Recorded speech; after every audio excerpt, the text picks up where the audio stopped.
Welcome back to Live and Grow. I'm Feroz. It's been a month since I started my barefoot shoe journey. It's time for an update. If you caught my first impressions video, you'll know that I'm suffering from plantar fasciitis. Instead of following my doctor's advice and going for orthopedic insoles, I've decided to go the other way, and I've taken the road less travelled and gone for barefoot shoes instead. Why, you ask? Well, two reasons. Number one, I genuinely believe that my foot problems are caused by weak feet. This is likely caused by me constantly wearing running shoes which have supported soles in them, which I'm assuming has led my foot muscles to weaken and not do what they're supposed to be doing. And as you may know, if you've seen any of my other videos, I'm all about getting closer and embracing nature and living more naturally. And I think that includes moving naturally as well, which is where barefoot shoes come in. So how has it all been going for the last month? Well, to be honest, I hit a bit of a speed bump to start with. After wearing the shoes a couple of times, I found my toes hitting the end of them. VIVOBAREFOOT have an online tool which I use to judge your size.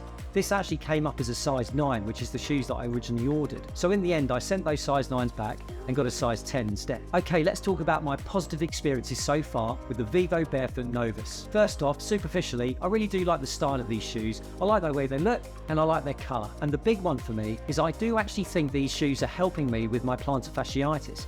After months of struggling with pain in my feet, the last couple of weeks I found the pain subsiding. Now, can I attribute this improvement purely down to these barefoot shoes?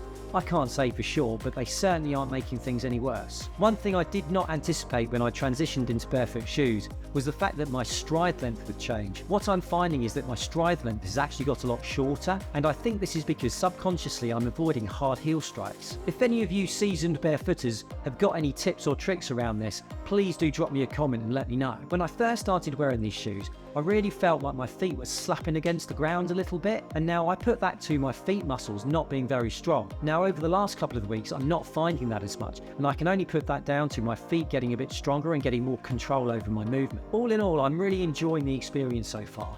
And there's something about being able to feel the ground underneath you that almost feels liberating in a way. Now let's talk about some of the downsides, because it hasn't all been sunshine and roses. So the size hiccup was one thing, but there are a couple of things specifically about the shoes which I'm not too thrilled about either. For one thing, I often get the feeling of the upper sole touching on the top of my toes when I'm walking. This is quite distracting, and to be honest, I don't really like it very much. Also, there seems to be a bit of excess material on the upper. When I pull the laces tight, there's this creasing on the top. It makes the shoe look oversized and a bit sloppy. And now finally, these shoes cost a cool £170.